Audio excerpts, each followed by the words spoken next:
नमस्कार। आज हम एक बेहद अहम राजनीतिक विश्लेषण करने जा रहे हैं। यह कहानी किसी एक नेता की हार या जीत की नहीं है। यह कहानी है विधानसभा क्षेत्र 207 यानी चेनारी की। एक ऐसी सीट जिसने राजनीति के कई रंग देखे हैं। एक विश्लेषक के रूप में मेरा काम भावनाओं में बहना नहीं, बल्कि कठोर डेटा और मैट्रिक्स के आधार पर सच को सामने रखना है। आज हम भावनाओं को किनारे रखेंगे और एक बहुत ही क्लिनिकल तरीके से समझेंगे कि 2025 के चुनाव में यहां असल में क्या हुआ, व्यवस्था कहां विफल हुई और 2030 के लिए हमारा ब्लूप्रिंट क्या होना चाहिए। आगे बढ़ने से पहले आज के हमारे इस रोड मैप को देख लेते हैं।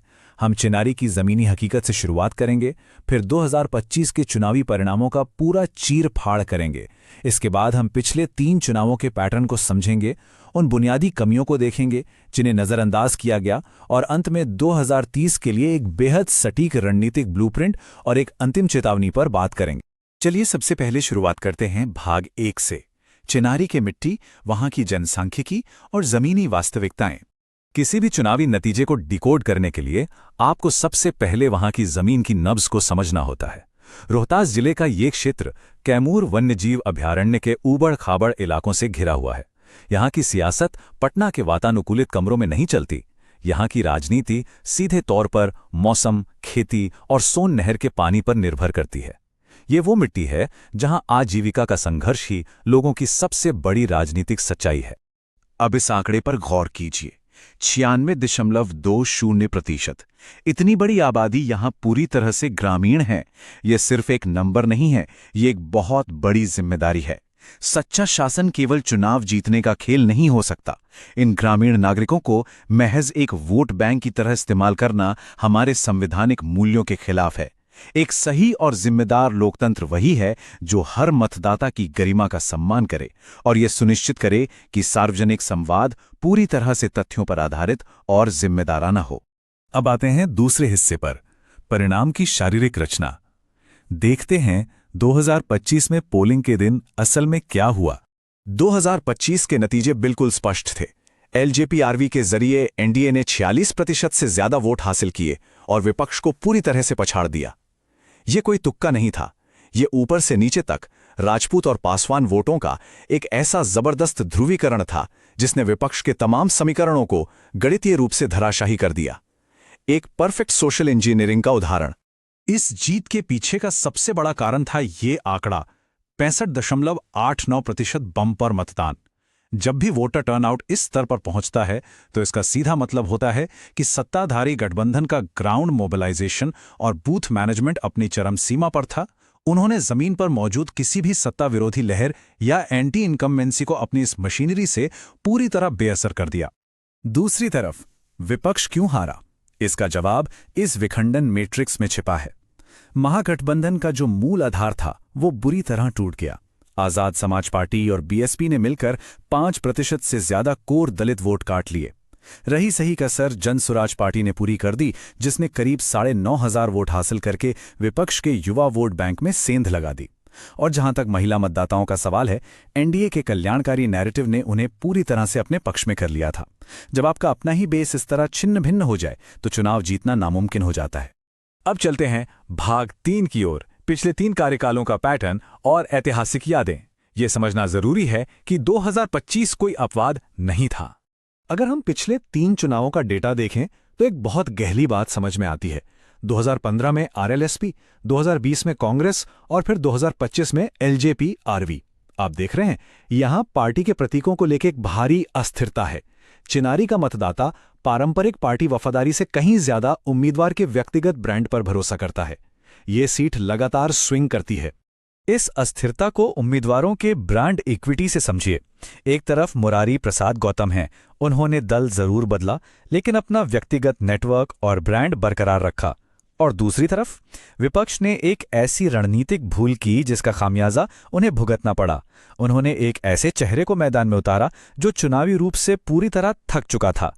बार बार चुनाव हार चुके उम्मीदवार के पास ना तो कोई नया विजन बचा था और ना ही आधुनिक चुनाव लड़ने की आर्थिक क्षमता। इसे कहते हैं इलेक्टोरल फटीग। आइए अब भाग 4 पर ध्यान केंद्रित करते हैं, संरचनात्मक कमियां और लोगों की वो शिकायतें जिन्हें विपक्ष हथियार बनाने में पूरी तरह नाकाम रहा। चुनाव हवाई नारों से नहीं, जमीनी दर्द से लड़े जाते हैं। चिनारी के किसानों की जिंदगी सोन नहर से जुड़ी है, लेकिन 241 करोड़ रुपए का आधुनिकीकरण प्रोजेक्ट अटका पड़ा है। फसलें बर्बाद हो रही हैं, और इसका नतीजा क्या हो रहा है? हताश युवा रोजगार की तलाश में अपने घर, अपने परिवार छोड़कर गुजरात और महाराष्ट्र की ओर पलायन करने को मजबूर हैं। ये एक बहुत गहरा मानवीय संकट है, जिसे विपक्ष चुनावी मुद्दा बनाने में पूरी तरह विफल रहा। जमीनी हकीकत का एक और कठोर सच देखिए। 70% नेशनल फैमिली हेल्थ सर्वे का डेटा बताता है कि इस जिले में 70% बच्चे एनीमिक हैं, यानी उनमें खून की कमी है। ये सिर्फ एक आंकड़ा नहीं है, ये एक सिस्टम की विफलता है।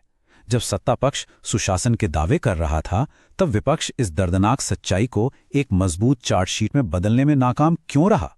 ये सबसे बड़ा सवाल है। अब डायग्नोसिस बहुत हो चुका। भाग 5 2030 के लिए हमारा रणनीतिक ब्लूप्रिंट क्या होना चाहिए? हमें अब समाधान की बात करनी होगी।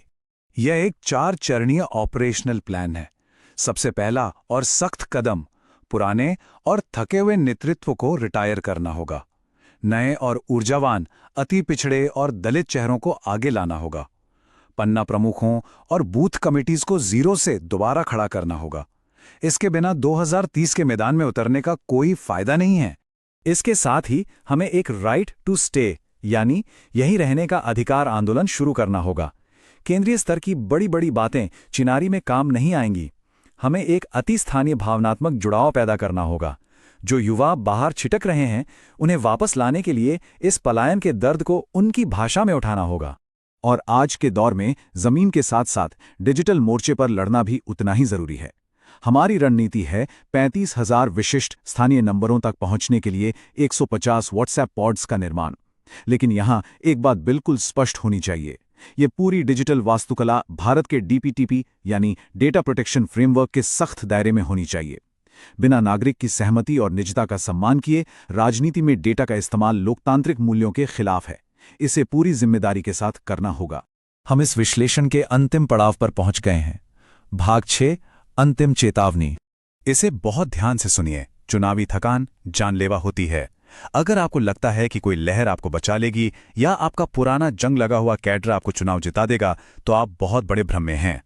एनडीए की सोशल इंजीनियरिंग और डेटा आधारित रणनीति के सामने अगर आपने अपने संगठन को विकसित नहीं किया, तो आप संरचनात्मक रूप से अप्रासंगिक हो जाएंगे। बदलाव कोई विकल्प नहीं, बल्कि एक मजबूरी है। समय आ गया है कि राजनीति को केवल सत्ता का खेल नहीं, बल्कि बदलाव का जरिया बनाया जाए।